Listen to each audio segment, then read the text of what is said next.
Okay, so today we are talking about wellness beyond medications, the missing piece in MS care. And I really believe that this is the big missing piece that we as doctors have not figured out how to bring into MS care as part of your regular treatment. And so today I want to make the case for why that's important. Okay. All right, so today we're going to talk about why lifestyle solutions are actually the best kept secret in MS. Why we're not using them is crazy to me, because I have the personal experience and the experience of taking care of a lot of patients to know what these lifestyle habits can do. And again, it's not a secret what they are, but it is the one missing piece that we just kind of forget to talk to patients about. I also want to talk about why certain symptoms may respond better to lifestyle than medications. We're going to compare and contrast lifestyle and medications. And I'm going to talk to you about what you can start doing today to start putting together a program for yourself. Starting today, easy stuff, right? Everything I try to do, I make sure that it's actionable. I make sure that it's affordable and accessible, because I'm not really interested in concierge medicine. I'm interested in getting this information, this wellness medicine, to real people like us who don't have a ton of money to spend on expensive therapies, who don't have a ton of time to do really complex things. So we try to simplify. So as I'm talking today, feel free to put comments in the chat. There's also another button next to the chat button that says Q&A. So if you want me to answer some questions at the end, go ahead and place them there. I will do that towards the end. Okay, so let's talk about what causes MS. I have distilled down the entirety of literature talking about what causes MS, what we think causes MS, into 3 bullet points, okay? This is what we need to know as just regular people. We don't need to get into the nitty-gritty. But T cells, which are a type of white blood cell, get activated. They cross into the central nervous system. They have to cross this thing called the blood-brain barrier. And once they get in, they can cause damage. They can create inflammation. So T cells that go rogue are a problem. There are also B cells that are a different kind of white blood cell. And when these cells go rogue and get activated, they can produce antibodies. Once they're inside the central nervous system, they can attack myelin. And as you know, MS is the result of damage to myelin, which is that fatty covering of nerves that allows information to spread quickly across a nerve. And depending on where your myelin damage is, that will determine what your symptoms you will experience. So some of us may have motor symptoms, which is like weakness, lack of strength. So that might affect our ability to walk or use our arms and legs. Or we can have sensory symptoms like pain, burning, and kind of uncomfortable sensations. Some of us actually have trouble explaining these even to our doctors because they're so outside the realm of what like an ordinary person without MS would experience. It could be changes in our vision, changes in mood, fatigue, many other things actually go into MS once there is this central nervous system inflammation and damage. Okay, so how do we treat MS in conventional medicine? We generally use radiology to determine what's going on in the brain and the central nervous system, and then we give medications. And this is actually a very good approach. There's nothing wrong with using medications. I'm a physician, I'm not anti-medications, and I think there's a time and place for medications because MS hits people when they are young, and we need to protect their brains and spinal cord so that they can have good quality of life throughout their life. And this is a very different era of MS care where we actually have access to maybe 20 or so medications.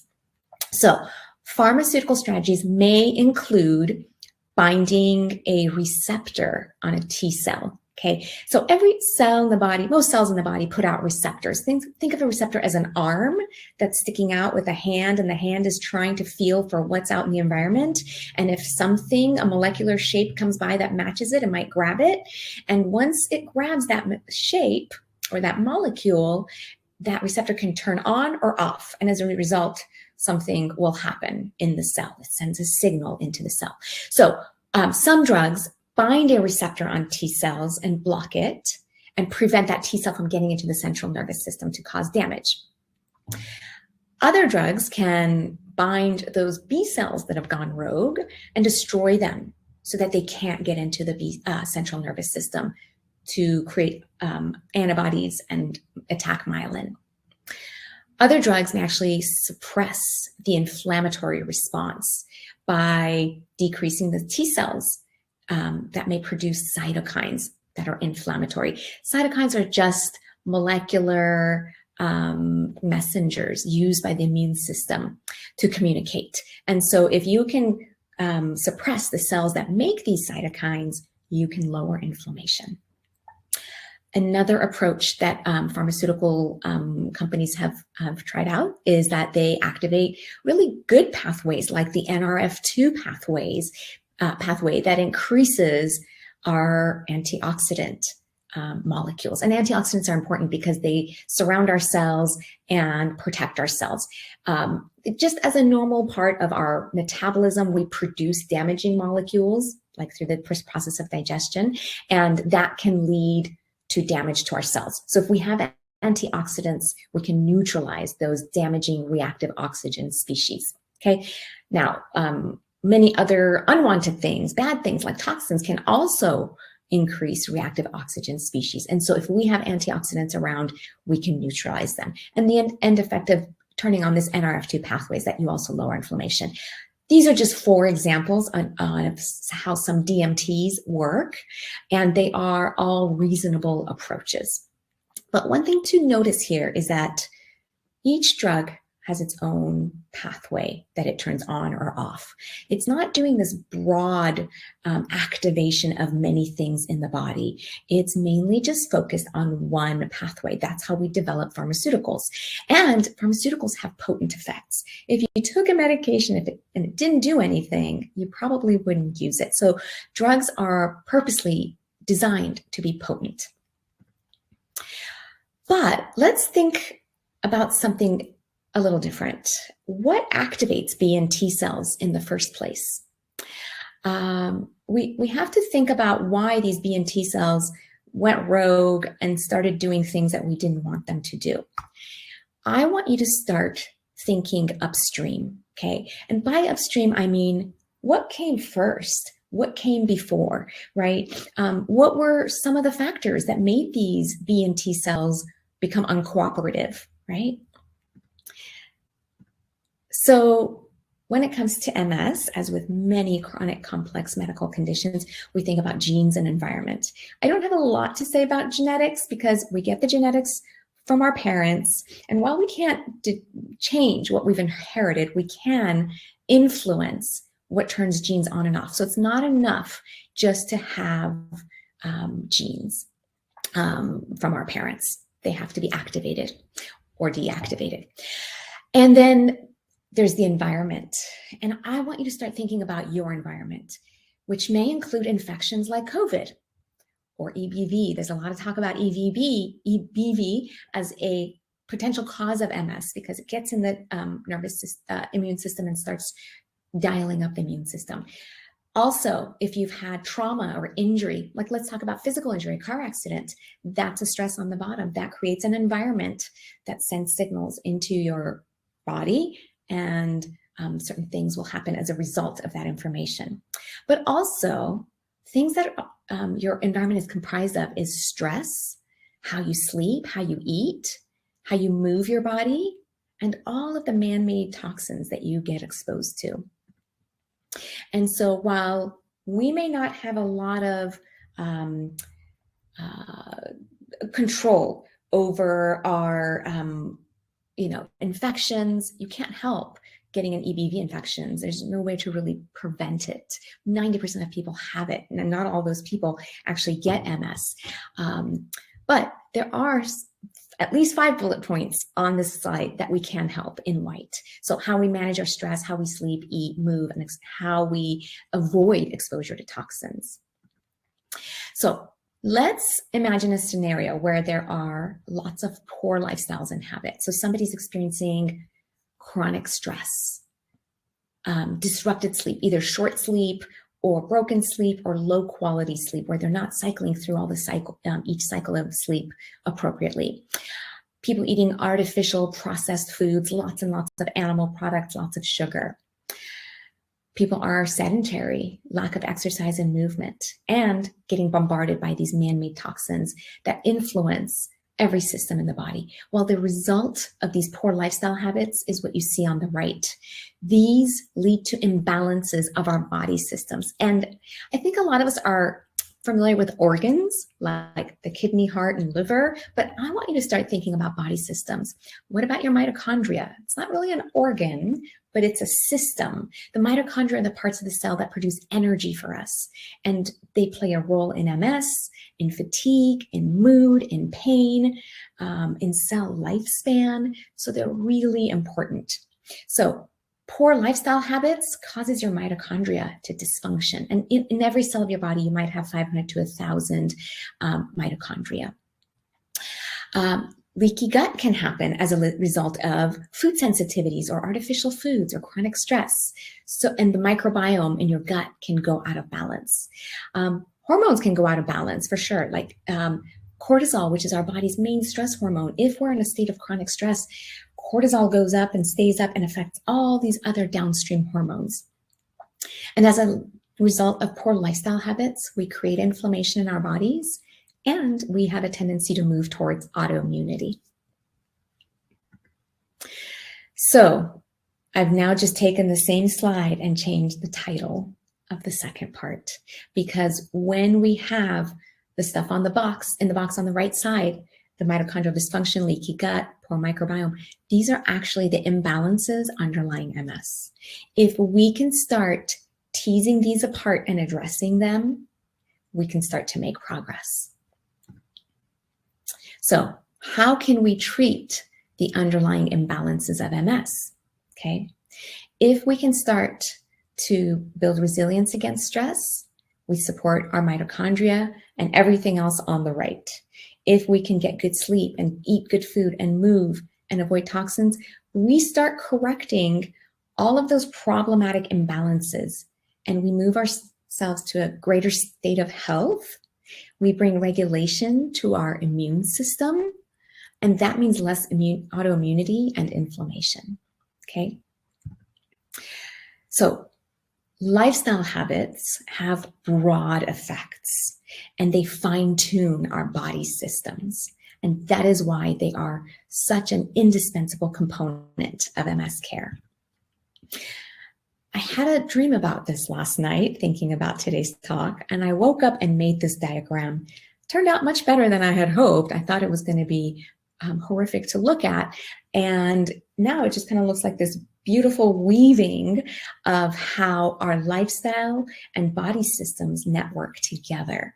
So let's take stress management, for example. If you can put in just simple strategies to manage stress, not only will you improve the health of your mitochondria, you'll improve leaky gut, you'll improve your microbiome, you'll bring your hormones in balance, and make your immune system happy. So each lifestyle habit touches on everything. And that's what I mean by lifestyle habits having broad effects. So let's take a look at our tools available for treating MS. There's medications and there's lifestyle. And I think there's a time and place for both. And I think they can coexist, actually. So medications, remember, we said they have narrow targets, and as a result, they can have very potent effects. So what we want medications to do, they usually do. You don't throw in a medication and not have your T cells suppressed or not turn on your antioxidant genes, okay?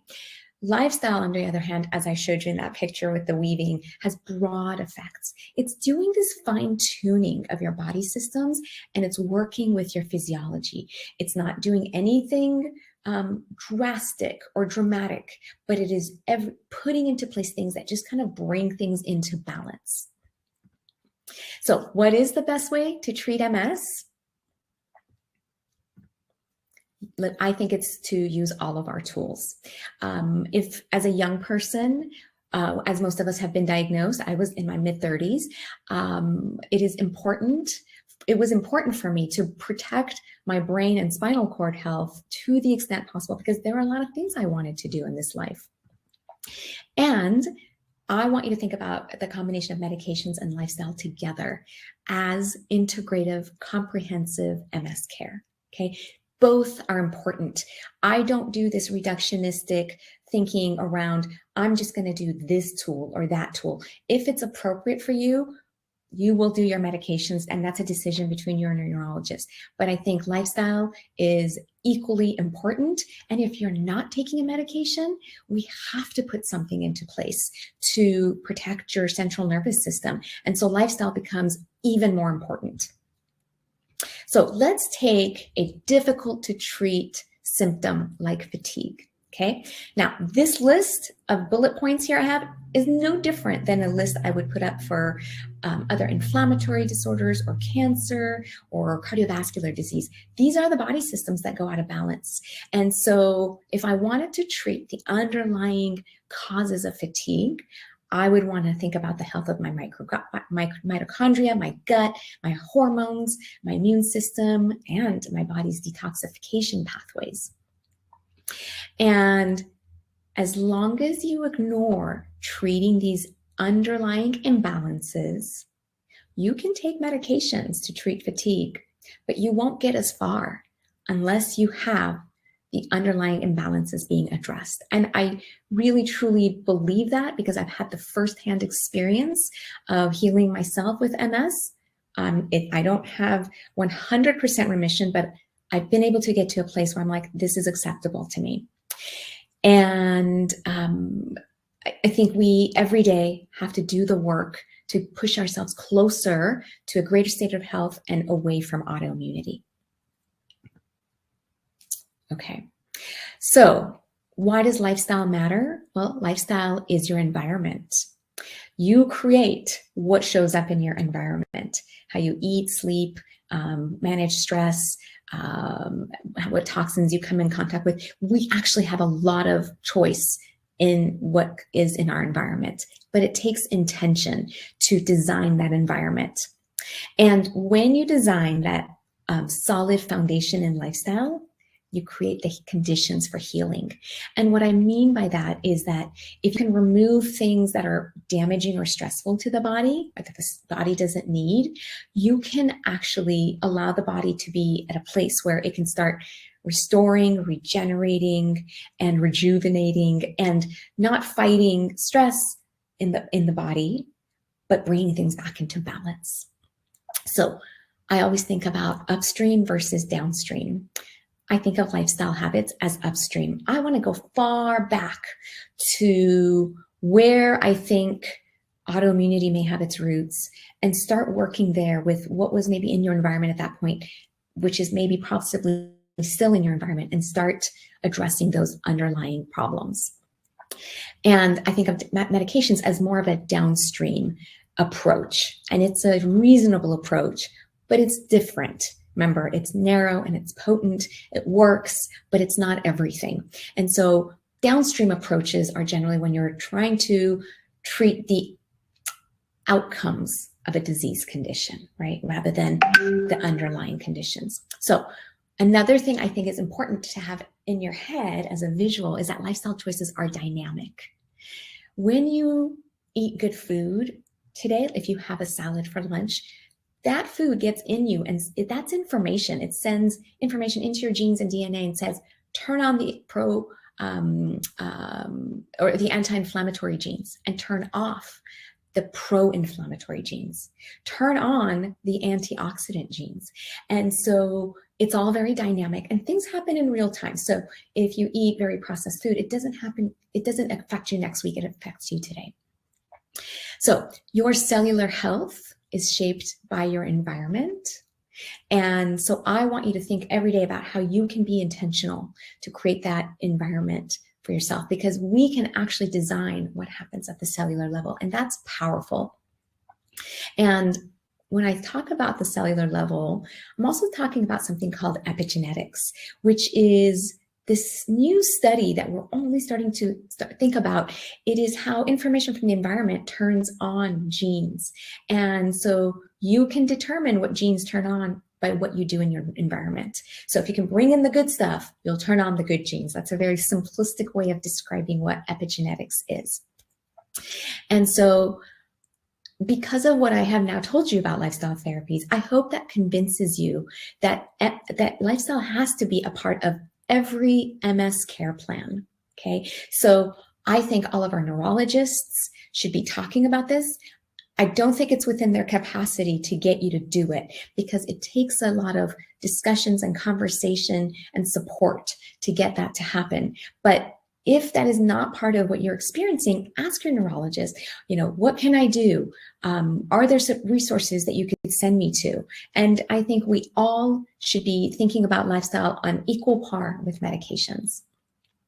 So how can you start using lifestyle therapies now? These are the 5 points that I'm constantly going through with each and every one of my patients.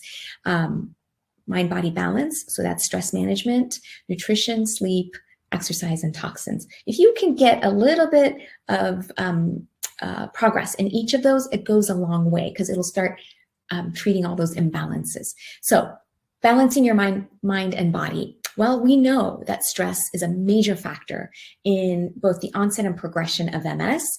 Lots of data out there to support this, and I have an article stated here. So my approach to stress is get rid of the stressors that you can get rid of. I know that you can't get rid of some family members or some other things that are tougher to get rid of, maybe a stressful job, but get rid of what you can, reframe that stress, right? Maybe your kids are coming home and homework time is really stressful. Maybe just reframe it as this is part of growing up. This is just part of the process, right? Reframing. And then build some coping skills. And that could look like, breathing, meditation, hobby, prayer, exercise, whatever you choose to do. You do that thing every day and you do it a little bit at a time. You don't need to do 30 minutes a day. Start with 1 minute a day. Eat good food. There's nothing that can emulate good food. There are no supplements. There's no medication that can do what good nutrition does. So we know plant-based diets are beneficial in MS and more data is emerging. So if you can eat mostly plants that are unprocessed as they grow in nature, and you go for color, right? Try to hit all the colors of the rainbow every day. That floods you with antioxidants and anti-inflammatory molecules. And then cut out sugar. It actually might be the single most important thing you could do. Cut sugar out and see what happens. So maybe at the end of today, if you're thinking about one thing to do, you pick something from this list, if that's what sounds good to you. And then work on sleep. And I always used to think all the lifestyle habits were equally important, but I have a new favorite, and sleep is it. Sleep is the foundation that all your other lifestyle habits rest on. So you could be eating a ton of good food and managing your stress, but if you're sleep deprived, you're not going to get as far. And I want you to go far. I'm trying to get through this book, Why We Sleep. I keep reading it and having to go back and reading it. I almost can't get through it because it's so juicy. So if you have an interest in learning more about the beauty and the magic of sleep, I highly recommend this book. Dr. Walker is a phenomenal scientist and writer. And so how do we work on sleep? Well, some easy things you can do. Spend time outside every day to recalibrate your circadian rhythms. These are the clocks in every cell of our body. Exercise every day. It's the best regulator of nighttime sleep. And then pick a bedtime routine and start working on it. Avoiding toxins is a big one. This is one that most of us don't hear about. Certainly our doctors don't talk about them, but we know toxins are associated with the onset of and progression of MS. Lots of data also to support that. So got to find where these toxins are, how to get away from them, and how to support your liver and other detox pathways. Okay, so this is where the energy is for you. Start working here. I think no matter where you start, it's a good place. And then move your body every day. Exercise is medicine. There is nothing that comes close to the benefits of exercise when it comes to pharmaceuticals. So, and these bullet points are wrong, but what I wanted to say was pick an exercise that you love and do it every day and make it as simple as possible or as complex as possible, depending on how you feel that day. But I think it is important to do it every day because that gets us in a pattern and a habit. What I want to impress upon you is that we all deserve comprehensive MS care. As I said, it's the best way to get ahead of MS and to minimize the damage. So you got to get the right information. I know there's a lot online and it can be overwhelming, but you got to make sure that you're using the information that's safe, effective, and actionable. You know, we want to be able to put these things into practice. It's hard to do this in isolation. I probably spent 2 to 5 years doing it. I just wonder if I could have accelerated that if I had a group and a community, but I did much of it in isolation as I was learning it. And always set small goals and do a little bit every day. You don't need to set giant goals. That's not how change happens. Start small and eventually you'll want to add more. I want you to get empowered and get in the driver's seat of your health. It's a beautiful thing when a patient or a person living with MS goes, I get it. There's all these other tools that I want to tap into. And then they start learning and then there's no stopping them. And they're just coming in and asking me question after question. How do I do this? How do I do that? And I love that because I know that that person is going to go far. No matter what symptoms you're experiencing with MS, there's always a way to get better, right? And we're not talking about curing MS. I don't think that's within the realm of possibilities now, but I do think that we can each move towards greater health and less autoimmunity if we create that healing environment by the choices we make every day. And finally, I want to say to you that you are in charge of you. If you wait for your doctors, caregivers, family members, and friends to do this for you, it's actually never going to happen. We are all consultants to you, but at the end of the day, it's you who knows what's best for you. And you have to dig deep and go down into your knowing and really figure out what it is that you want and then design the life and the environment that's going to get you there. Okay. So I want to share my story with you because when I think upstream, I'm thinking about how did this happen to me, right? And here I am, I think I'm about 26 here. I'm about 2 weeks from finding out that I was going to get into an anesthesia residency, which was my, intended career initially. And I love to travel and I love to go off the beaten path and explore other cultures. So this is me, and I think of myself as the picture of health here. But who knows what was happening, under the surface? Because this is a person who was in the 4th year of medical school, not sleeping, cramming massive amounts of information into my brain, eating food that wasn't great for me, totally stressed. And I didn't know a thing about toxins. And so I think all of those factors probably was brewing and starting to dial up my immune system towards autoimmunity. And I'll tell you, as a child, I experienced eczema, which is a sign of an immune system being a little overexcited. At age 18, I started developing anaphylactic-like reactions to pistachios and some other nuts. And then it was in my mid-30s when I got the first signs of MS. So I think about the timeline of my life of like how all these things sort of lined up.